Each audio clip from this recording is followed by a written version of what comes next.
नमस्कार, मैं रवीश कुमार। किसानों का आंदोलन कम, किसानों को रोकने का आंदोलन ज्यादा लग रहा है। जिस तरह से कीलें कांटे रास्तों में बिछाए जा रहे हैं, सड़कों और उसके किनारों पर गड्ढे और खाइयां खोदी जा रही हैं, जिस तरह से सीमेंट की दीवारें खड़ी कर दी गई हैं, उसे देखकर यही लग रहा है कि भारत में सरकार का किसान रोको आंदोलन चल रहा है। अब किसानों के पास यही रास्ता बचा है कि वे कहीं से पंख मंगा लें, पंख लगा लें और उड़कर दिल्ली आ जाएं। भारत के किसानों को अब उड़ना सीख लेना चाहिए, वरना अपनी मांगों को लेकर चुप रह जाना चाहिए। किसान आंदोलन को देखते हुए पूरी दिल्ली में 12 मार्च तक के लिए धारा 144 लगा दी गई है। दिल्ली पुलिस के कमिश्नर ने अपने आदेश में यह सब लिखा है कि जिस तरह से किसान दिल्ली आने पर अड़े हुए हैं, दिल्ली में सामाजिक उपद्रव, हिंसा, तनाव पैदा होने की आशंका है। बड़ी संख्या में प्रदर्शनकारियों की मौजूदगी से लोगों की सुरक्षा को खतरा हो सकता है। तो किसानों को रोकने के लिए प्रशासन ने जिस तरह से अवरोधों को लेकर प्रयोग किए हैं, धारा 144 का इस्तेमाल किया है, अगर इतनी मेहनत, इतना दिमाग किसानों की समस्याओं में लगाया गया होता तो कोई ना कोई समाधान निकल आता। 2 दिन पहले तक यही भारत सरकार चौधरी चरण सिंह और एमएस स्वामीनाथन को भारत रत्न देकर गांव और किसानों के सम्मान की बात कर रही थी। क्या चौधरी चरण सिंह और एमएस स्वामीनाथन के हिसाब से किसानों का इस तरह से सम्मान किया जा रहा है? किसानों के नेता को भारत रत्न और किसानों के रास्ते में ऐसी कीलें, किसानों के रास्ते में कांटे बोकर भारत सरकार किसान नेता को भारत रत्न दे रही है। दरअसल किसानों का सम्मान भारत रत्न से नहीं, इन कीलों से किया जा रहा है। नवंबर 2020 में जब किसान आंदोलन शुरू हुआ, तब भी दिल्ली की सीमाओं पर ऐसी कीलें और कटीली तारें बिछाई गईं। अखबार इन कीलों को टायर किलर लिख रहे हैं। किसानों के ट्रैक्टर के चक्के को फाड़ देने के लिए ये कीलें लगाई जा रही हैं। ट्रैक्टर के एक टायर की कीमत 13 से 25 हजार रुपए तक होती है। जो सरकार किसानों को 2 साल में एमएसपी की गारंटी नहीं दे सकी, वह सरकार टायर किलर लगाकर उनके ट्रैक्टर की टायर फाड़ देना चाहती है। पिछली बार भी ये कीलें लगाई गई थीं, कटीली तारें लगाई गई थीं। इस बार इनकी वापसी बता रही है कि किसान आंदोलन को लेकर सरकार का रवैया और नजरिया बिल्कुल नहीं बदला। टिकरी बॉर्डर पर जिस तरह से कटीली तारें लगाई जा रही हैं, ऐसा लग रहा है कि युद्ध का कोई मोर्चा हो। रास्तों को इस तरह से बंद कर दिया गया है कि किसानों के पास पैदल चलकर आने का रास्ता ही बच गया है। इन तारों को देखकर लोकतंत्र में जनता महान नजर आती है या प्रशासन सर्वशक्तिमान? किसान इस बार भी अपना मीडिया साथ लेकर चल रहे हैं। उन्हें पता है कि गोदी मीडिया आएगा नहीं। अगर सोशल मीडिया पर वीडियो वायरल नहीं होते तो बहुत कुछ आपको पता भी नहीं चलता, और कब इंटरनेट बंद हो जाए और किसानों की तरफ से इस तरह के वीडियो आने बंद हो जाएं, पता नहीं। आपसे विनम्र बेनती है कि ये सब चीजें आपको गोदी मीडिया नहीं दिखाएगा। आपको मीडिया खुद करना होगा। आने वाले समय के अंदर किसान यूनियनों के पेज बंद हो सकते हैं, ट्विटर हैंडल बंद हो सकते हैं। तो किसान और मजदूर की आप आवाज बने और देश बचाने की जो लड़ाई हम लड़ रहे हैं उसमें हमारा साथ दें। किसान बचाने की हमारी लड़ाई लड़ रहे हैं उसमें साथ दें। और देखें कि लगातार रैलियां हैं वो लाइन में चल रही हैं और आपको हर पल पल की खबर हम देने की कोशिश करेंगे अगर इंटरनेट बाधित नहीं हुआ।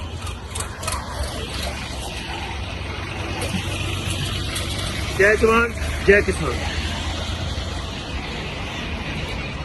कहा गया कि चौधरी साहब को भारत रत्न देकर किसानों का सम्मान किया गया। पिछली बार जयंत चौधरी इन्हीं सब बातों का तो विरोध कर रहे थे। इस बार भी वही सारी चीजें हो रही हैं। तो तय उन्हें करना है कि एक भारत रत्न की खातिर क्या वे उन किसानों का साथ इस तरह से छोड़ देंगे जिन्होंने कई दशकों तक चौधरी चरण सिंह की स्मृतियों को जिंदा रखा। जब किसान ही नहीं बचेंगे तब चौधरी साहब का सम्मान भी किस तरह से बचेगा? जयंत चौधरी ने कहा था कि दिल जीत लिया, और इधर क्या उन्हें नहीं दिख रहा कि किसानों के रास्ते में खाई खोदी जा रही है, कीलें गाड़ी जा रही हैं। राजनीति और इतिहास का यह अजीब मोड़ है। प्रशासन की जुबान पर इस तरह आंदोलन को लेकर जैसी चेतावनियां हैं और मीडिया में जिस तरह के शब्दों के साथ रिपोर्टिंग हो रही है, उन सभी को तटस्थ भाव से पढ़ा और देखा जाना चाहिए। यह हेडलाइन दैनिक जागरण की है। 15 जिलों में धारा 144 हाईवे खोदने की तैयारी। मतलब आप किसानों को रोकने के लिए हाईवे तक खोद डालना चाहते हैं। जागरण लिखता है कि दिल्ली कूच को रोकने के लिए सीमावर्ती इलाकों में किलेबंदी है। बैरिकेड्स, कीलें, मिट्टी, कंक्रीट की लेयर, पत्थर की दीवार, कटीले तार रखने के साथ हाईवे खोदने की भी तैयारी की जा रही है। वहीं प्रदर्शनकारियों से निपटने के लिए शंभू बॉर्डर पर पुलिस ने आंसू गैस के गोले छोड़कर अभ्यास किया। दैनिक भास्कर की हेडलाइन है कि पुलिस ने दिल्ली कूच रोकने को सिरसा, रतिया में सड़क, हांसी व कैथल में किनारों पर खोदी खाई। सिरसा और पंजाब को जोड़ने वाली बरनाला रोड को मुसाहिब वाला गांव के पास खोद डाली है। पुलिस ने रतिया बुढ़लाडा रोड को उखाड़कर 10 फुट गहरी और 15 फुट चौड़ी खाई बना दी है। रोड रोलर सड़क के बीच में खड़ा कर दिया गया है। घग्गर नदी पुल पर किसानों को रोकने का प्रयास युद्ध स्तर पर जारी है, जहां पर लोहे की कीलें, बैरिकेड, सीमेंट के पिलर, पुराने वाहनों की चेसियां और कटीली तारबंदी की जा रही है। ये दोनों अखबारों के शब्द हैं जो मैंने पढ़े।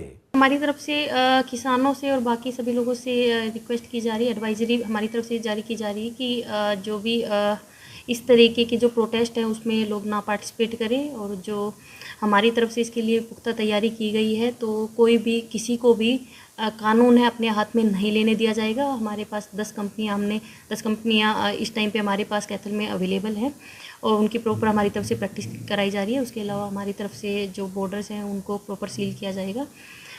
तो सभी से हमारी रिक्वेस्ट भी रहेगी कि कानून को अपने हाथ में ना ले, वरना हमारी तरफ से प्रॉपर वीडियोग्राफी कराई जाएगी। जहाँ पे भी उपद्रव होता है तो उनको पहचाना जाएगा, उसके बाद उनके अगेंस्ट जो भी कार्रवाई बनती है वो की जाएगी। जो फार्मर्स प्रोटेस्ट में हिस्सा लेके हिंसा करते हैं उनके अगेंस्ट कोई एफआईआर रजिस्टर होती है तो उसके अगेंस्ट एक्शन होगा। उसी में उनका पासपोर्ट या जो भी उनका लाइसेंस है वो कैंसिल कराया जाएगा इनकेस कोई हिंसा होती है, कुछ उपद्रव होता है तो। देखिए, कानून व्यवस्था बनाए रखने के लिए हमने पूरे व्यापक चाक चौबंद बंदोबस्त यहाँ पे किए हुए हैं और किसी भी हाल में प्रोटेस्टर्स को जो है हरियाणा की या कहिए कैथल जिले की सीमा में घुसने नहीं दिया जाएगा जो है, ठीक है।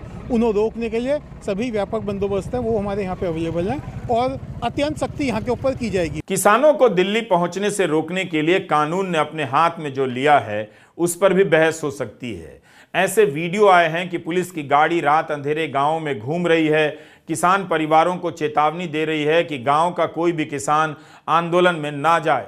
अगर शामिल पाया गया तो उस पर सख्त कार्रवाई होगी, पासपोर्ट रद्द कर दिए जाएंगे। अगर किसी की गाड़ी, जेसीबी या ट्रैक्टर आंदोलन में देखे गए तो वाहन को सीज कर लिया जाएगा। तो बेहतर होगा कि वे आंदोलन में ना जाएं। पुलिस इस तरह के अनाउंसमेंट करा रही है, वायरल वीडियो में सुना जा सकता है।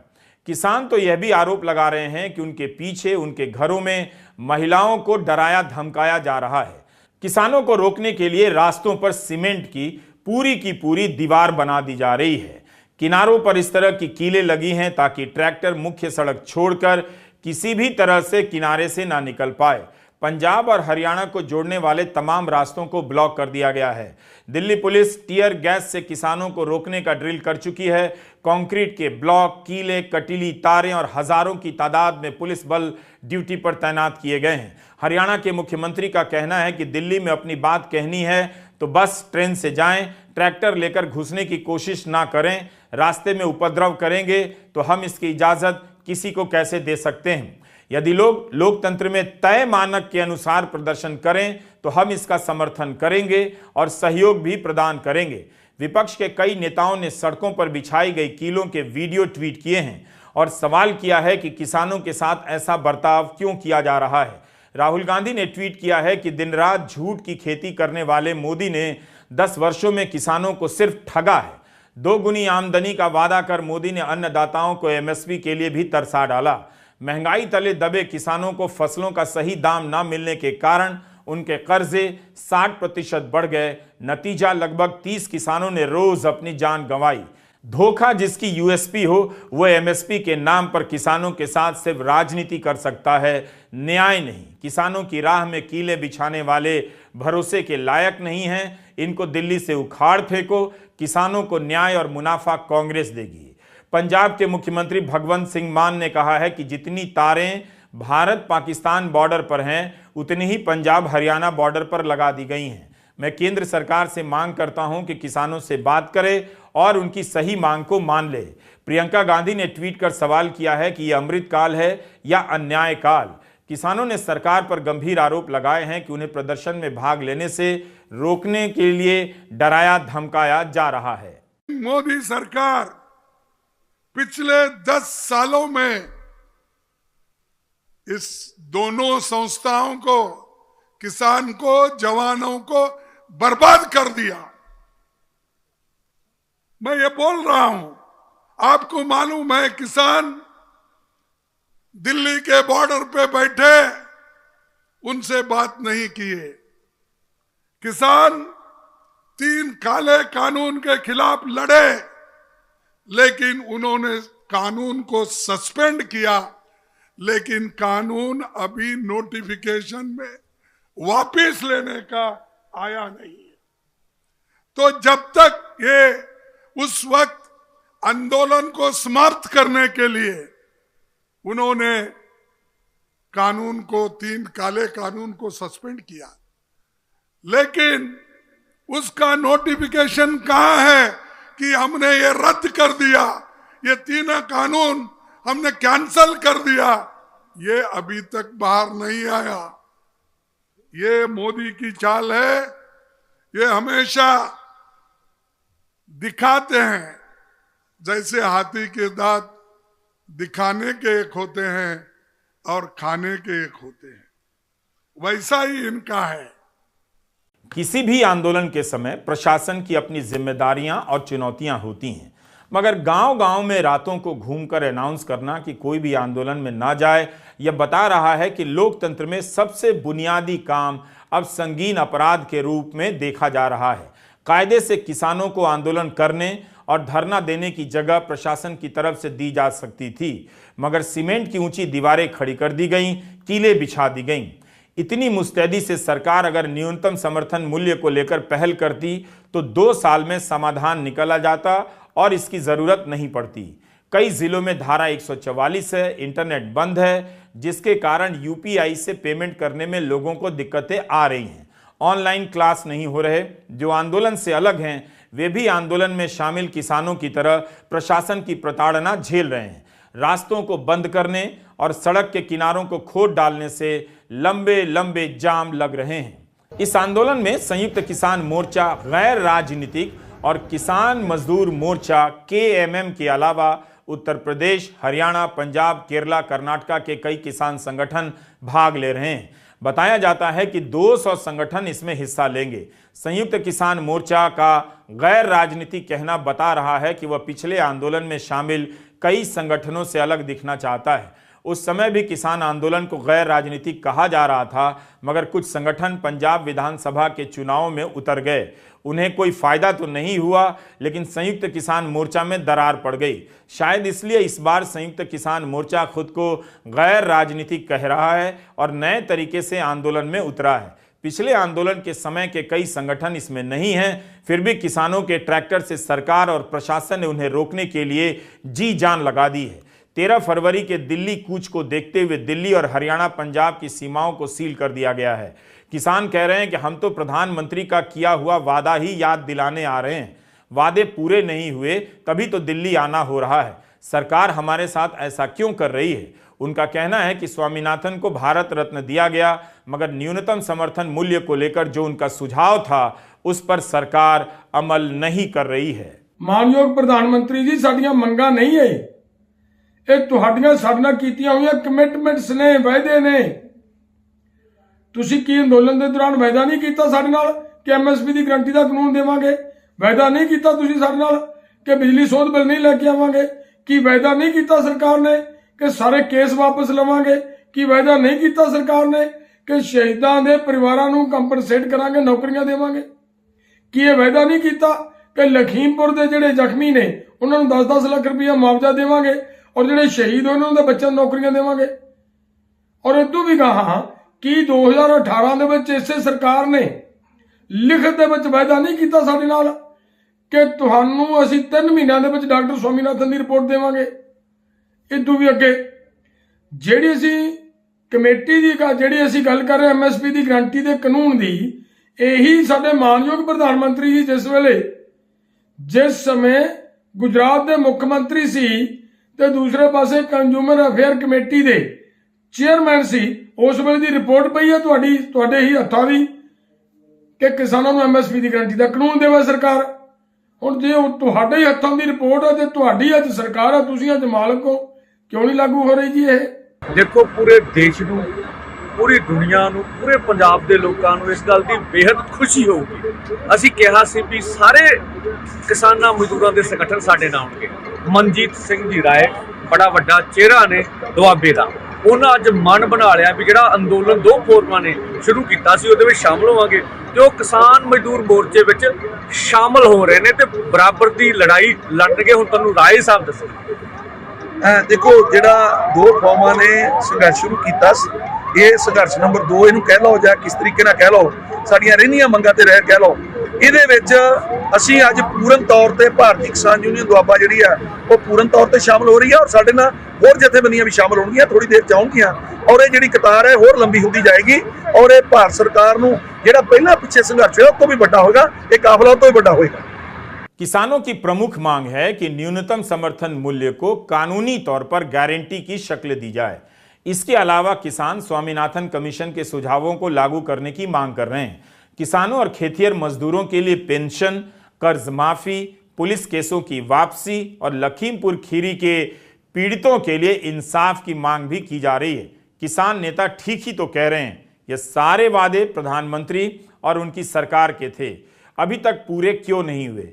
क्या इसके लिए सरकार जिम्मेदार नहीं? नवंबर 2021 में प्रधानमंत्री मोदी ने कृषि कानूनों को रद्द करते हुए कहा कि न्यूनतम समर्थन मूल्य पर एक समिति का गठन होगा। इस बात के 2 साल हो गए। इस कमेटी की कोई रिपोर्ट पब्लिक के बीच क्यों नहीं आ सकी? 2 साल का वक्त गुजरा है, कम नहीं होता। इतने लंबे समय तक सरकार क्यों नहीं ठोस फैसले ले पाई? डाउन टू अर्थ में सूचक पटेल ने इस कमेटी के सदस्यों और इसकी बैठकों के बारे में विस्तार से लिखा है। 19 नवंबर 2021 को प्रधानमंत्री मोदी ने घोषणा की कि खेती से जुड़े मसलों और MSP को और प्रभावी बनाने के लिए कमेटी का गठन होगा। जीरो बजट खेती यानी प्राकृतिक खेती को बढ़ावा देने के लिए देश की बदलती आवश्यकताओं को ध्यान में रखकर क्रॉप पैटर्न को वैज्ञानिक तरीके से बदलने के लिए MSP को और अधिक प्रभावी और पारदर्शी बनाने के लिए ऐसे सभी विषयों पर भविष्य को ध्यान में रखते हुए निर्णय लेने के लिए एक कमेटी का गठन किया जाएगा। इस कमेटी में केंद्र सरकार, राज्य सरकारों के प्रतिनिधि होंगे, किसान होंगे, कृषि वैज्ञानिक होंगे, कृषि अर्थशास्त्री होंगे। केंद्र ने पीएम की घोषणा के लगभग 8 महीने बाद 12 जुलाई 2022 को इस समिति की स्थापना की। 8 महीने के बाद समिति के गठन में हुई देरी के बारे में 2 कारणों का हवाला दिया गया। एक, राज्यों के विधानसभा चुनावों के कारण चुनाव आयोग से अनुमति का इंतजार, और दूसरा, किसान मोर्चे द्वारा किसी प्रतिनिधि का नाम ना भेजा जाना। डाउन टू अर्थ में सूचक पटेल ने RTI के हवाले से लिखा है कि मंत्रालय से जब इन सवालों पर जानकारी मांगी गई तो सरकार के पास किसी भी मामले पर कोई जानकारी उपलब्ध नहीं थी। सूचक पटेल की RTI के जवाब में कृषि मंत्रालय ने कहा कि उनके पास मंत्रालय और चुनाव आयोग के बीच हुए पत्राचार का कोई रिकॉर्ड उपलब्ध नहीं है। प्रतिनिधित्व न भेजे जाने के बारे में RTI से सामने आया कि मंत्रालय और किसान गठबंधन के बीच संचार या पत्राचार के संबंध में भी कोई रिकॉर्ड उपलब्ध नहीं है। सूचक पटेल ने लिखा है कि समिति में शामिल 29 में से 18 सरकारी अधिकारी हैं या सरकारी एजेंसियों और कॉलेजों से जुड़े विशेषज्ञ हैं।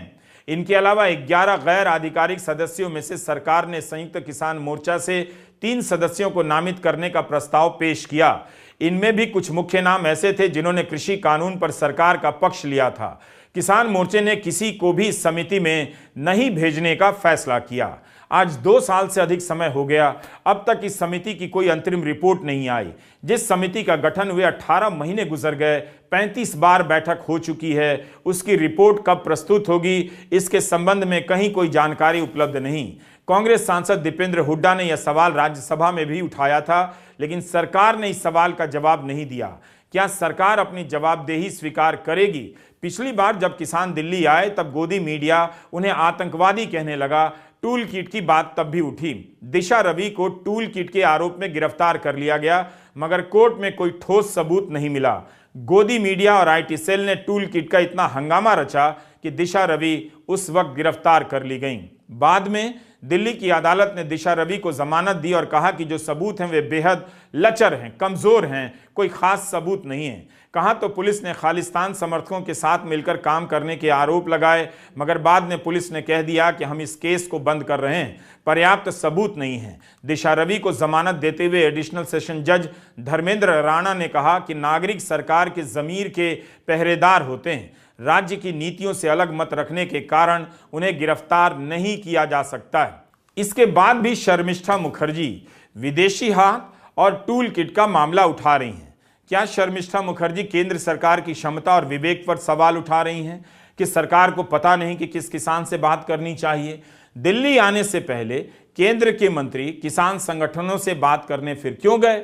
इस बार कहना मुश्किल है, क्योंकि केंद्र सरकार के मंत्री चंडीगढ़ जाकर किसान नेताओं से मिल रहे हैं। यह अच्छी बात है, यह काम इस बार भी शुरू हो गया है। लेकिन प्रणब मुखर्जी की बेटी शर्मिष्ठा मुखर्जी ने बाकायदा ट्वीट किया है, अंग्रेजी में लिखा है, जिसका हिंदी में मतलब हुआ कि पिछले किसान आंदोलन के समय के विदेशी मूल के टूल किट को मत भूलिए।